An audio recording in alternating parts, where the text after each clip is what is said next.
Quisiera por favor que vayan conmigo a Mateo capítulo 6, el Evangelio de Mateo capítulo 6. Vamos a continuar con nuestra serie de sermones expositivos en el Sermón del Monte. Y aunque en esta mañana vamos a estudiar los versículos 2 al 4, vamos a comenzar a leer desde el versículo 1 que estudiamos la semana pasada para poder tomar el contexto de la enseñanza del Señor. Guardaos de hacer vuestra justicia delante de los hombres para ser vistos de ellos. De otra manera no tendréis recompensa de vuestro Padre que está en los cielos. Cuando pues des limosna, no hagas tocar trompeta delante de ti, como hacen los hipócritas en las sinagogas y en las calles, para ser alabados por los hombres. De cierto os digo que ya tienen su recompensa. Mas cuando tú des limosna, no sepa tu izquierda lo que hace tu derecha, para que sea tu limosna en secreto, y tu Padre que ve en lo secreto te recompensará en público. La semana pasada iniciamos el estudio de esta sección del Sermón del Monte, que el Dr. Martyn Lloyd-Jones define muy acertadamente como la descripción del cristiano que vive su vida en este mundo, en la presencia de Dios, en sumisión activa a su voluntad y en dependencia total de Él. He ahí el tema de esta sección que va desde los versículos 1 al 34 del capítulo 6. La descripción del cristiano que vive su vida en este mundo, en la presencia de Dios, en sumisión activa a su voluntad y en dependencia total de Él. Vimos la semana pasada que esta sección del Sermón del Monte posee dos partes que son fácilmente identificables. La primera va desde el versículo 1 hasta el 18, en la cual el Señor enfoca lo que podríamos llamar la vida religiosa del cristiano. Allí vemos al cristiano haciendo misericordia, orando y ayunando. Y la segunda parte del versículo 19 al 34, vemos a ese mismo cristiano viviendo su vida práctica. Hermanos, el creyente no solo tiene un alma que cuidar y deberes piadosos que realizar, sino también una familia que sostener, cuentas que pagar, etc. En otras palabras, muchas preocupaciones terrenales que llaman nuestra atención. En esta porción del Sermón del Monte, el Señor Jesucristo se ocupa de ambos aspectos de la vida cristiana, el aspecto religioso y el aspecto práctico. Y en ambos casos nos recuerda que hemos de vivir delante de Dios en sumisión activa a su voluntad y en total dependencia de Él.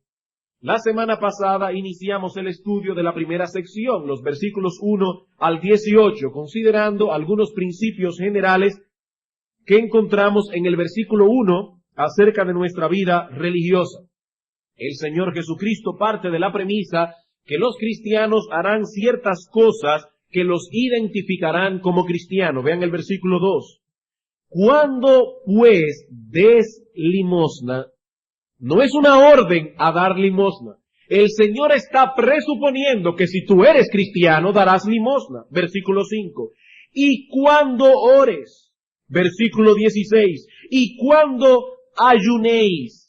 Los cristianos hacen misericordia, los cristianos oran, los cristianos someten sus apetitos y deseos para lograr fines más altos. El dar, el orar y el ayunar no son las únicas cosas que el cristiano hace como cristiano.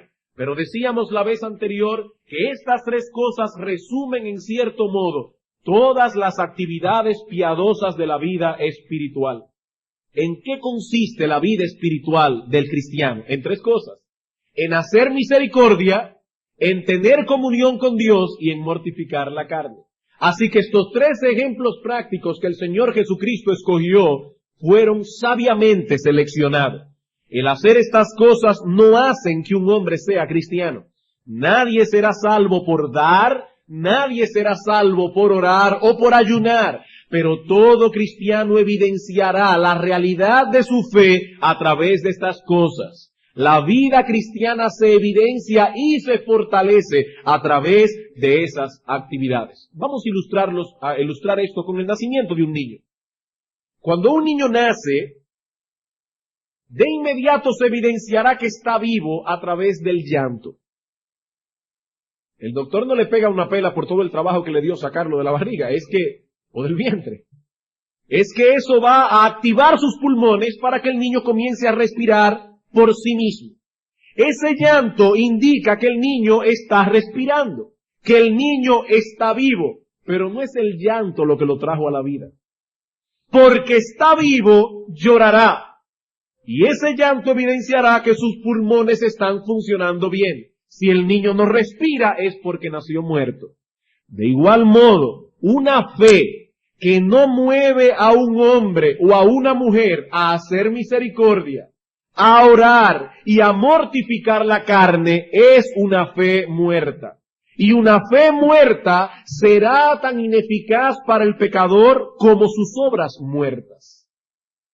El cristiano da, el cristiano ora, el cristiano somete sus apetitos y deseos. Y el que no hace eso no es cristiano. No es cristiano.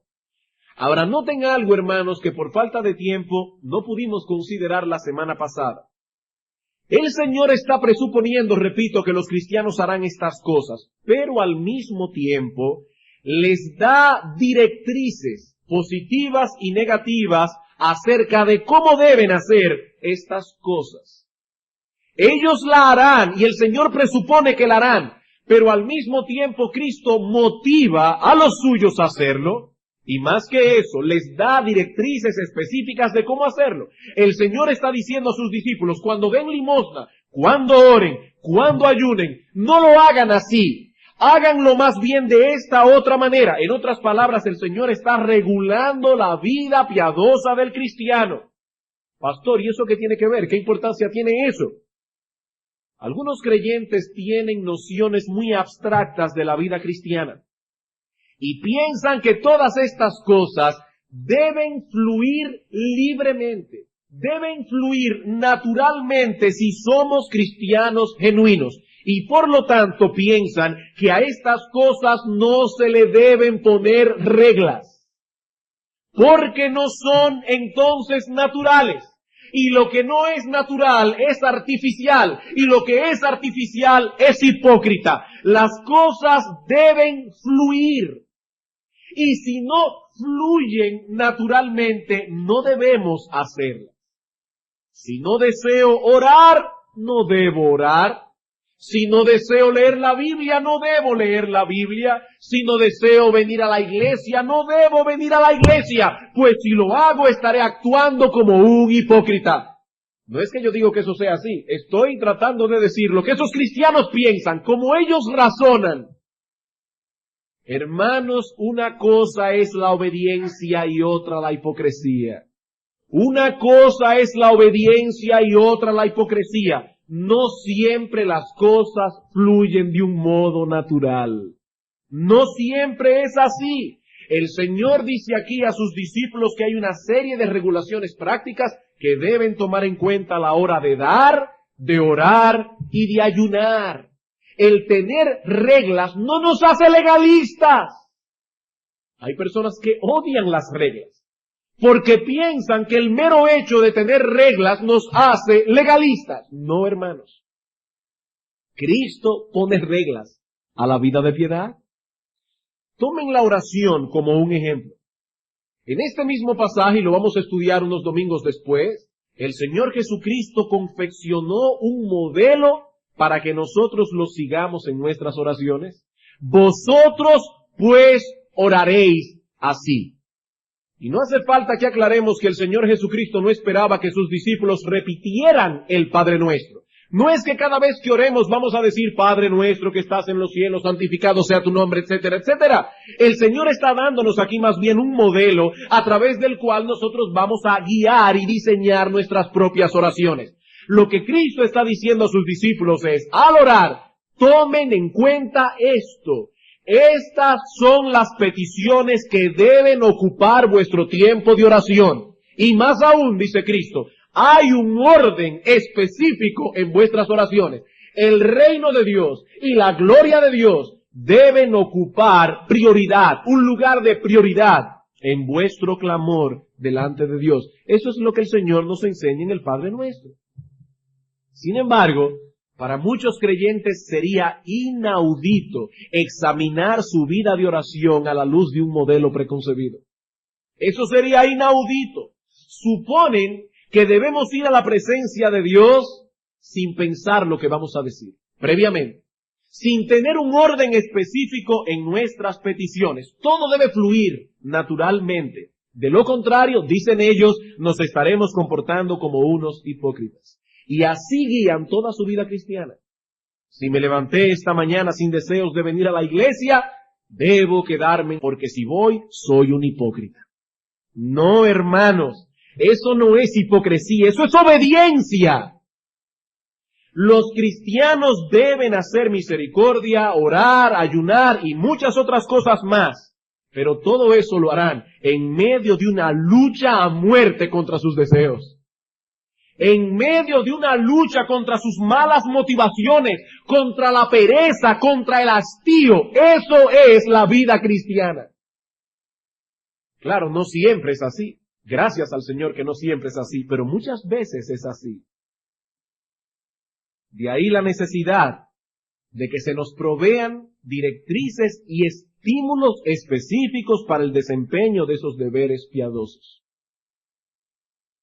La semana pasada vimos 3 principios generales que debemos tomar en cuenta al hacer misericordia, al orar o al hacer cualquier otra cosa de la vida cristiana. ¿Cuáles son estos principios? Dijimos en primer lugar que debemos cuidar nuestras motivaciones. No solo debemos estar en el lugar correcto, haciendo lo correcto, sino que debemos hacerlo con una motivación correcta. En segundo lugar, dijimos que debemos vivir conscientemente delante de Dios, no delante de los hombres. Y en tercer lugar, que debemos esperar nuestra recompensa únicamente de la mano de Dios. Eso lo aprendimos del versículo 1 del capítulo 6. En la mañana de hoy comenzaremos a tratar con el primer asunto específico del que habla el Señor aquí en los versículos 2 al 4. Y lo haremos usando un esquema bien simple que se desprende naturalmente de nuestro texto. Veremos en primer lugar la naturaleza del deber al que se refiere el Señor Jesucristo en el pasaje.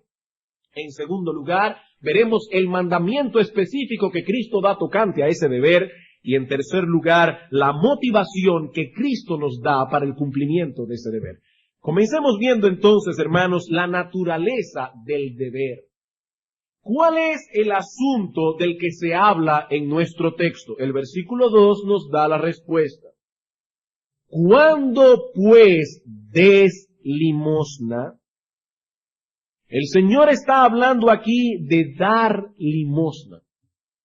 Pero ¿qué es exactamente lo que el Señor tiene en su mente aquí al mencionar el deber de dar limosna?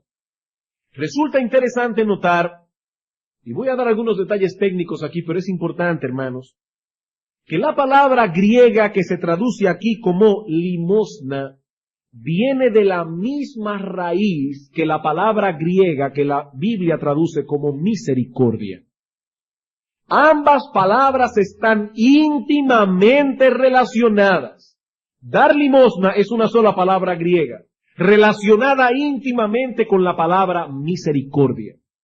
Los griegos usaban la palabra misericordia para indicar la emoción que se levantaba en alguien al entrar en contacto con la aflicción de otro. O sea que para ellos, el tener misericordia era sentir una profunda pena al ver que alguien sufría injustamente. Los judíos veían la misericordia de otra manera. Para ellos la misericordia era más que un sentimiento, era una actitud. El tener misericordia era mucho más que sentir pena por alguien. Era la involucración activa en aliviar la aflicción de esa persona. Así que el hacer misericordia implica, por un lado, que alguien está en necesidad. Alguien tiene una necesidad real. E implica, por otro lado, que nosotros tenemos la manera de ayudarle y que nos vamos a involucrar en ayudarle.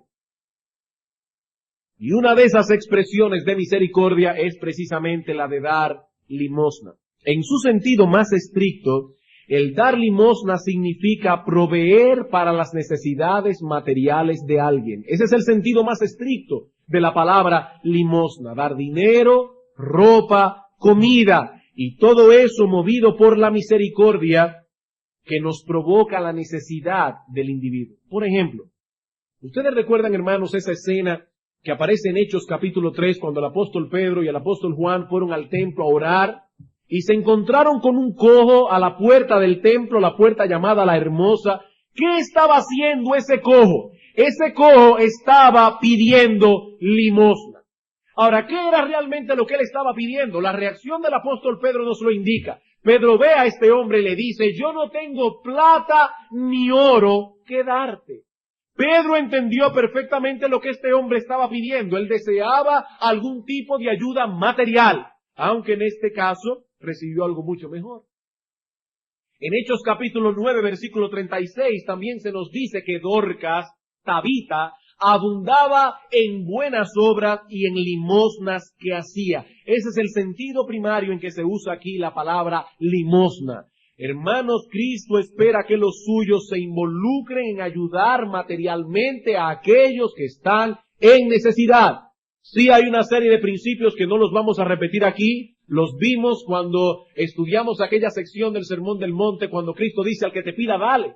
Y decíamos que el Señor no está diciendo allí que yo debo darle a todo el que me pida. Hay ciertos principios que deben regularnos a la hora de hacer misericordia.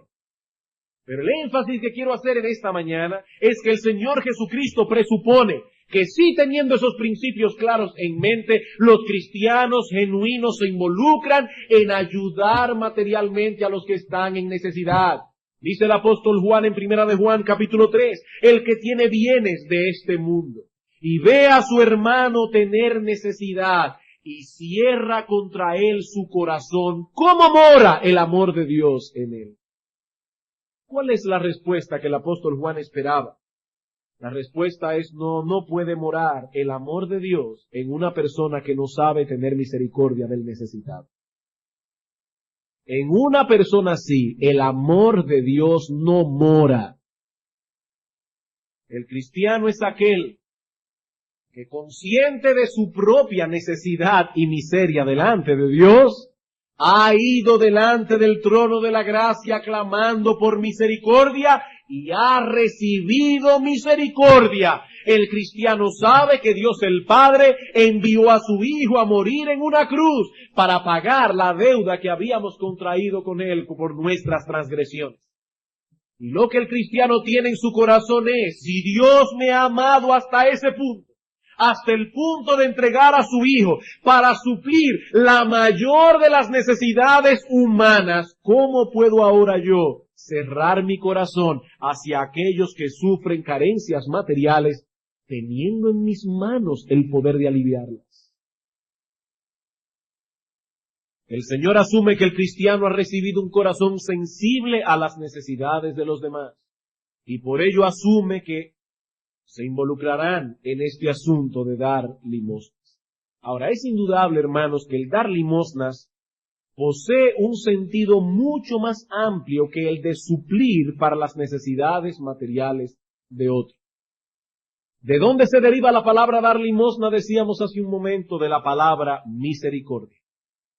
Toda involucración activa en suplir las necesidades de otro, ya sea una necesidad material o ya sea una necesidad espiritual, está incluida en el deber del que habla Cristo aquí. No se trata únicamente de dar limosnas, hermanos, el asunto es hacer misericordia. De hecho, podríamos traducir el texto sin problema, cuando hagáis misericordia. Cuando nosotros oramos por alguien que está teniendo un problema, estamos teniendo misericordia por esa persona. Cuando le llevamos el evangelio a los perdidos, cuando consolamos a un hermano que está en aflicción, cuando amonestamos a uno que se está extraviando, estamos haciendo misericordia. En cierto modo, todo eso está incluido en el deber del que Cristo habla en esta porción del Sermón del Monte. He ahí entonces, hermanos, cuál es la naturaleza del deber descrito en nuestro texto. Recuerden, no solo es dar limosna, es hacer misericordia de cualquier manera. Veamos ahora, en segundo lugar, el mandamiento específico que Cristo da acerca de ese deber. Ya describimos el deber. Veamos ahora qué es lo que Cristo nos dice que debemos hacer y que no debemos hacer cuando nos involucremos en ese deber. El mandamiento del Señor posee un aspecto negativo y un aspecto positivo. Así que vamos a tomar el mismo orden de Cristo y vamos a comenzar con el aspecto negativo del mandamiento. Versículo 2. Cuando pues des limosna, no hagas tocar trompeta delante de ti, como hacen los hipócritas en las sinagogas y en las calles, para ser alabados por los hombres. De cierto os digo que ya tienen su recompensa. Cristo dice, al hacer misericordia, no lo hagas como lo hacen los hipócritas. Como decíamos el domingo pasado, el cristiano no solo debe preocuparse por hacer lo correcto, sino también porque su motivación al hacerlo sea correcta también. Originalmente la palabra hipócrita era usada por los griegos para referirse a un actor que llevaba consigo una máscara, por medio de la cual él podía proyectar mejor su voz en el teatro, así como también representar un papel en una obra teatral. Por consiguiente, el término comenzó a ser usado luego para referirse a todo aquel que pretende ser lo que no es.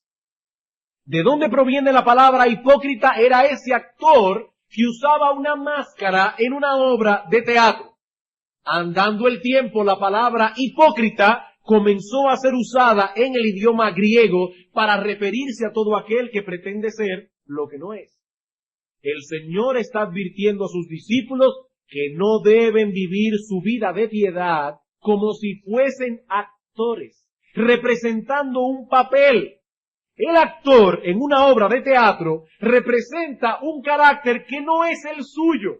Cuando él está en la plataforma del teatro, él está haciendo un espectáculo. Él está simulando que está contento o está simulando que está triste. Él simula que ama, él simula que odia, pero todo es una mentira. O si lo quieren poner de otra manera, todo eso es una ilusión. El punto es que nada de eso es real. No es más que una actuación por la cual el actor será aplaudido al final. ¿Qué es lo que el Señor está diciendo entonces? No sean simuladores. No quieran hacer creer a los demás algo que no es real. Que ustedes tienen misericordia cuando en verdad lo que los mueve es un fuerte deseo de sobresalir, un fuerte deseo de ser aplaudidos. Hermanos, ¿en quiénes estaba pensando Cristo cuando dijo a sus discípulos, cuando den limosna, no lo hagan como lo hacen los hipócritas? Indudablemente él estaba pensando en los escribas y fariseos. Como hemos visto ya, estos hombres eran actores profesionales. El problema, porque no hay nada malo en ser un actor profesional, el problema es que los escribas y fariseos no actuaban en el teatro, ellos actuaban así en la vida.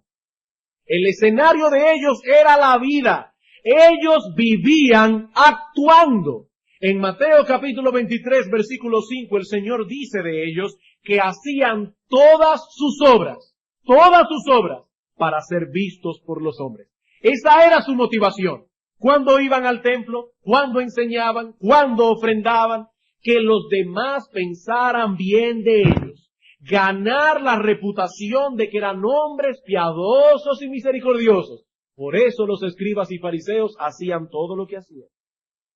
Y precisamente por esa misma razón, procuraban que sus obras fuesen todo lo públicas que pudiesen ser. Cuando una compañía teatral monta una obra de teatro, ¿qué es lo primero que ellos hacen? Le dan publicidad. Ponen pancartas en las calles, lo avisan en los periódicos, lo avisan por televisión. ¿Para qué? Para que acuda al teatro el mayor número posible de personas. Los hipócritas de los que habla el Señor en el pasaje, hacen todo lo posible porque los demás vean su actuación. ¿Dónde daban limosna? En las sinagogas y en las calles. aparentaban estar conmovidos por las necesidades de otro, pero su principal motivación, su principal interés era ganar una reputación. Noten, hermanos, cómo Cristo pone el dedo sobre la llaga. Cuando des limosna, no hagas tocar trompeta delante de ti. Pastor, ¿y a qué se refiere el Señor cuando habla de tocar trompeta? Es que realmente esos fariseos eran tan bárbaros que iban por las calles con una trompeta. Bueno, lo cierto es que históricamente no estamos seguros de que Cristo esté aludiendo aquí a una práctica literal. Es sabido, sino que es sabido, que en algunas naciones paganas, como es el caso de los romanos, existía la costumbre de que algunos ricos en cierto tiempo específico repartían dinero y provisiones a los pobres que dependían de ellos. Y se presupone que en tales ocasiones se usaba una trompeta. ¿Con qué pretexto? Con el pretexto de hacer saber a los pobres que en ese lugar se estaban llevando a cabo obras de caridad. Por supuesto, no era más que un pretexto. Otros dicen, otros comentaristas, que el Señor está haciendo alusión aquí a la costumbre que había en ciertas ciudades orientales, de que algunos limosneros llevaban consigo una trompeta. Ellos llevaban la trompeta, la cual tocaban cuando alguna persona les daba una limosna generosa. Se supone que los fariseos escogían a tales mendigos como el objeto de sus buenas obras, para que así los demás pudieran enterarse de que habían dado mucho. Pero lo cierto es que todo esto no son más que meras conjeturas. Lo que sí está claro en el texto es el principio que el Señor está estableciendo aquí. ¿Y cuál es el principio? No hagan uso de las necesidades de otros para hacer un espectáculo. No hagan las cosas para que los demás tengan una buena opinión de vosotros. No se autopromuevan. Hermanos, cuán pecaminoso, cuán cruel, cuán vil es el corazón humano. Cuán grande, hermanos, es nuestro egoísmo, que aún somos capaces de sacar ventajas de las necesidades de otros. Ustedes pueden imaginarse algo más bajo, algo más cruel, algo más vil.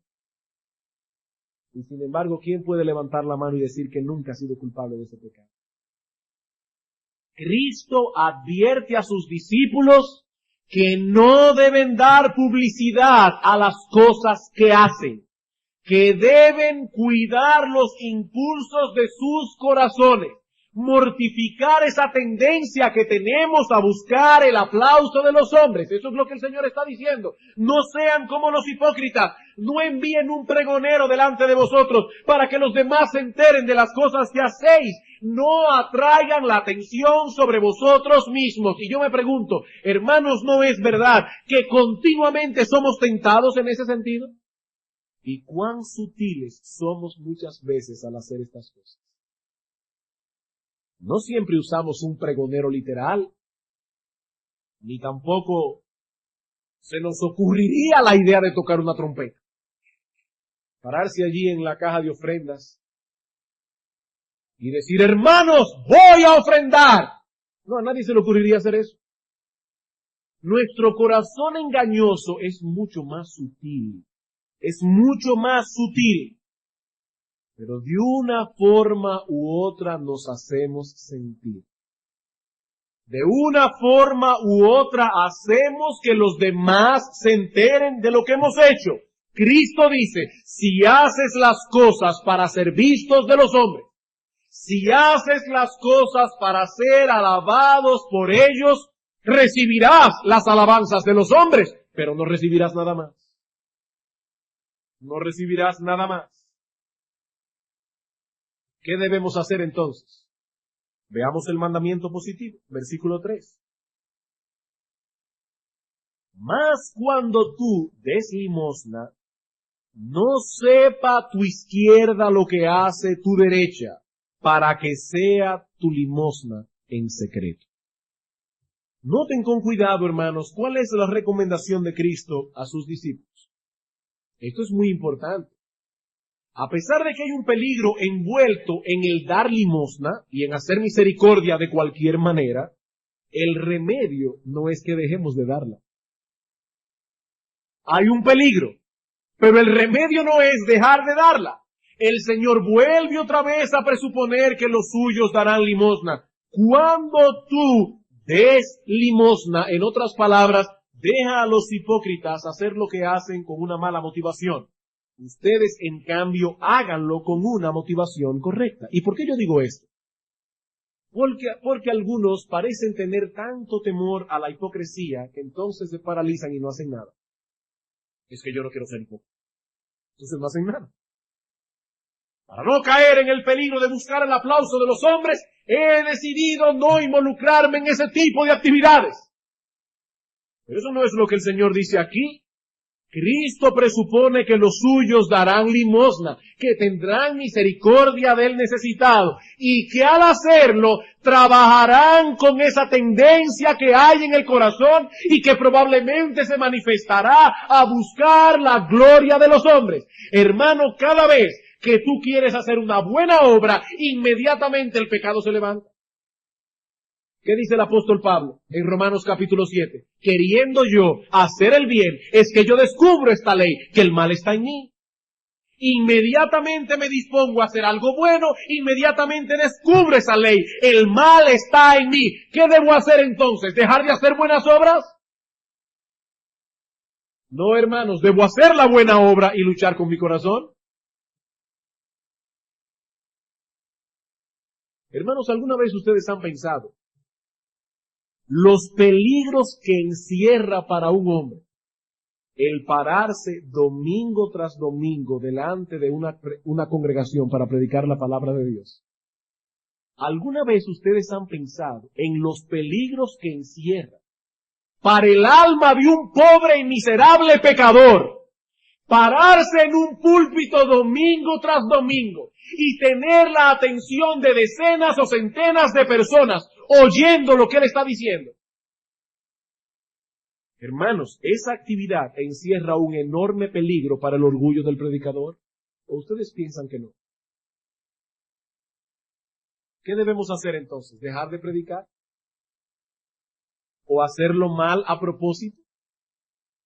Para que nadie nos diga: pastor, yo fui bendecido por la predicación de la palabra este domingo. ¿Es eso lo que debemos hacer? De ninguna manera. Debemos esforzarnos por alimentar al pueblo de Dios y por hacerlo lo mejor que podamos.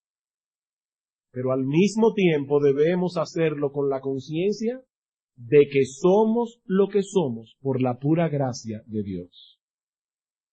Somos lo que somos por la pura gracia de Dios, con la conciencia de que todo don perfecto y toda cosa buena desciende de lo alto. ¿Cuál es el remedio provisto por el Señor para combatir esa tendencia pecaminosa del corazón? Alguien dirá rápidamente que no debemos darle publicidad a lo que hacemos, y es verdad. Sin embargo, Cristo no solo ordena a los suyos a que eviten la publicidad delante de otros. No, hermanos. El Señor Jesucristo no solo nos dice: no busquen el aplauso de los hombres. Vean el texto con más atención y verán que Cristo llega mucho más lejos y nos pide algo mucho más difícil. Cristo dice: no busquen el aplauso tampoco de vosotros mismos. Cuando des limosna, que no sepa tu izquierda lo que hace tu derecha. En otras palabras, ni siquiera te lo anuncies a ti mismo. No asumas la posición del fariseo del que habla el Señor en Lucas 18, que puesto en pie en el templo oraba consigo mismo y decía: Dios, te doy gracias porque yo no soy como los otros hombres. Muchas personas callan delante de otros las cosas que hacen. De hecho, hasta les resulta desagradable ver a otros alabándose a sí mismos. Hermanos, yo no sé a ustedes, pero si hay algo desagradable para mí, es ver a una gente alabándose a sí misma. ¡Qué desagradable es eso! Oír a una persona decir todo lo que hace en su casa, todo lo que hace con sus hijos, todo lo que hace. Eso es desagradable y hay personas que tienen suficiente sentido común para no cometer tal estupidez. Pero continuamente se alaban a sí mismos en sus corazones. Continuamente se alaban a sí mismos en sus corazones. El Señor nos dice que al hacer misericordia, debemos hacerlo de tal manera que ni siquiera nuestra mano izquierda sepa lo que hace la derecha. Ahora bien, yo debo dar una nota aquí. Una nota de advertencia. No debemos llevar esa figura a un extremo literal. ¿Y por qué digo eso? Porque no siempre podremos evitar que otros se enteren de lo que hacemos. Tristemente es así. Hay ocasiones en que nos veremos obligados a enterar a otros incluso para poder hacer un bien. Cuando Bernabé vendió una heredad, él llevó el dinero y lo puso a los pies de los apóstoles, no podía hacer otra cosa. En 2 Corintios capítulo 8, versículo 2, el apóstol Pablo nos habla de la generosidad que tuvieron los macedonios en sus ofrendas. ¿Cuántas veces no hemos tenido que acercarnos a un hermano y con un corazón limpio decirle, hermano, mira, estamos orando por ti? Para consolar su afligido corazón. ¿Acaso no lo hacía Pablo continuamente cuando escribía una carta? Decía, siempre oramos por vosotros. Hermanos, hay que tener cuidado porque algunas personas van a la Biblia y toman las cosas al pie de la letra y no entienden el corazón y el espíritu que está detrás de la letra. Hermanos, es antibíblico que un creyente traiga una ofrenda considerable a la iglesia y pida una constancia por escrito de que él dio esa ofrenda para no tener problemas con el impuesto sobre la renta. Yo no le veo nada de malo a eso. Yo no le veo nada de malo a eso. Hermanos, el Señor Jesucristo está atacando aquí un problema del corazón. ¿Y saben cuál es la clave del mandamiento? Lo que dice el versículo 4. Para que sea tu limosna en secreto. ¿Y eso qué significa? Y tu Padre que ve en lo secreto, ese es el punto, ese es el énfasis. No hagan las cosas para recibir el aplauso de los hombres, sino para recibir el aplauso de Dios. ¿Qué hacen los hipócritas? Ya lo vimos en el versículo 2. Realizan un espectáculo de piedad en las calles y en las sinagogas porque su interés es ser vistos por los hombres. ¿Qué deben hacer los creyentes? Hacer las cosas para ser vistos por Dios y para recibir la aprobación de Dios. ¿Alguna vez ustedes han oído ese tipo de personas que dicen, muy dolidos, en esta iglesia nadie se da cuenta de lo que hago?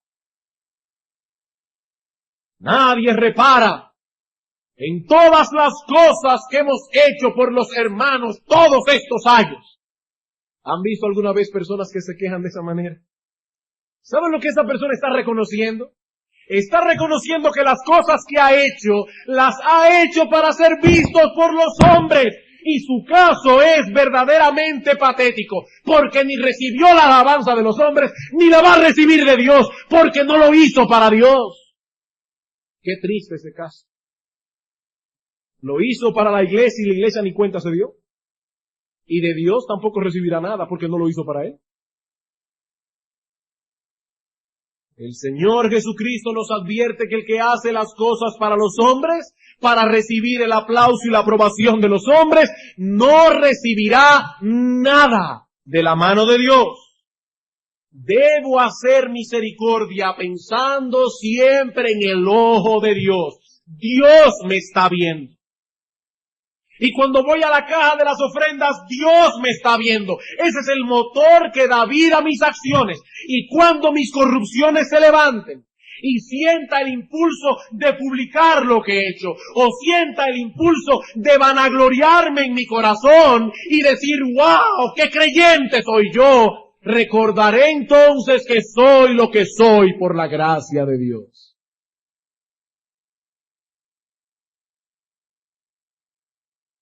Aún las buenas obras que hacemos, dice Efesios capítulo 2, versículo 10, fueron preparadas de antemano por Dios para que andemos en ellas. ¿Cuál es entonces la conclusión? En palabras del apóstol Pablo en Romanos 11, porque de Él, y por Él, y para Él, son todas las cosas. A Él sea la gloria por los siglos. Amén. A Él sea la gloria. Todo lo que tenemos lo hemos recibido. ¿Cómo hemos de gloriarnos ahora como si lo hubiésemos obtenido por nuestros propios esfuerzos? Bien, hermanos, ya hemos visto la naturaleza del deber y los mandamientos que Cristo da acerca del deber. Veamos ahora finalmente la motivación de Cristo para el cumplimiento del deber. ¿Qué dice el versículo 4? Que sea tu limosna en secreto. ¿Para qué? Tu Padre que ve en lo secreto te recompensará en público. Creo que el mejor comentario de este versículo lo tenemos en la misma Biblia, en Mateo capítulo 25, versículo 31 al 36. El mejor comentario bíblico que podemos encontrar de esa promesa la tenemos allí, en el juicio de las naciones. Versículo 31 al 36. Cuando el Hijo del Hombre venga en su gloria, y todos los santos ángeles con él, entonces se sentará en su trono de gloria. ¿Y qué sucederá? Serán reunidas delante de él todas las naciones, y apartará los unos de los otros, como aparta el pastor las ovejas de los cabritos. Y pondrá las ovejas a su derecha, y los cabritos a su izquierda. Entonces el rey dirá a los de su derecha, venid benditos de mi Padre. ¿Y por qué esos son benditos de su Padre? Porque hicieron un montón de buenas obras, las cuales Cristo fue acumulando y finalmente los salvó por esas buenas obras que habían hecho. No, hermanos, dice él, heredad el reino preparado para vosotros desde la fundación del mundo. Este texto de ninguna manera enseña que la salvación es por las obras. Allí dice que ese reino sería heredado y ninguna herencia se compra haciendo cosas. Las herencias simplemente se dan y Cristo dice, venid, benditos de mi Padre, y hereden ese reino que fue preparado por mi Padre desde antes de la fundación del mundo. ¿Y cómo ellos poseyeron ese reino? Por medio de la fe y del arrepentimiento. El reino de Dios se ha acercado, arrepentíos y creed en el Evangelio. ¿No ese es el mensaje de Cristo? Sin embargo, la Biblia dice que la fe verdadera da frutos. Y ahora Cristo va a evidenciar públicamente cuáles fueron los frutos que estos benditos del Padre dieron, porque su fe no era una fe muerta, era una fe viva. Versículo 35. Porque tuve hambre y me disteis de comer, tuve sed y me disteis de beber, fui forastero y me recogisteis, estuve desnudo y me cubristeis, enfermo y me visitasteis, en la cárcel y vinisteis a mí. Hicieron obras de misericordia, dieron limosnas abundantemente. ¿Y qué responderán los justos? Ellos dirán, qué bueno, Señor, que al menos tú te enteraste de todas esas cosas que durante nuestra vida hicimos con tanto esfuerzo.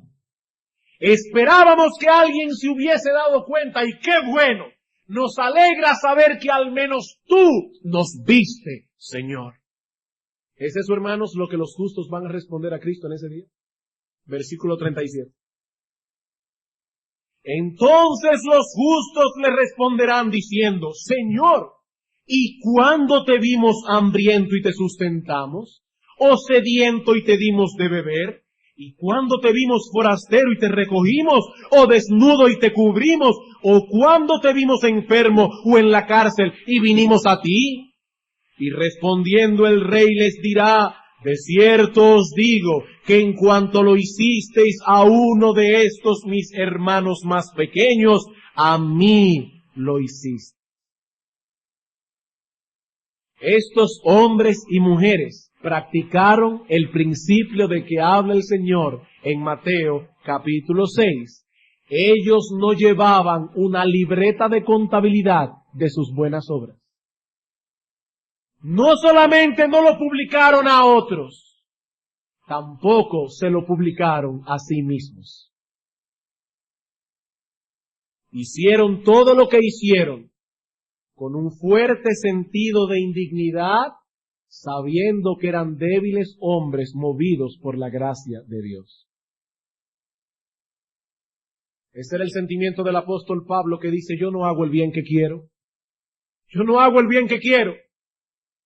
Me involucro predicando el evangelio, me involucro ayudando a los hermanos, me involucro consolando a los afligidos, me involucro aquí y allí, pero siempre noto pecado en mi corazón y acabo quedando corto de la meta que yo quiero alcanzar. Yo nunca hago el bien que quiero. Y ese es el sentimiento del verdadero cristiano. No es alabarse a sí mismo, es sentirse indigno delante de Dios. ¿Cuándo, Señor, nosotros hicimos todas esas cosas?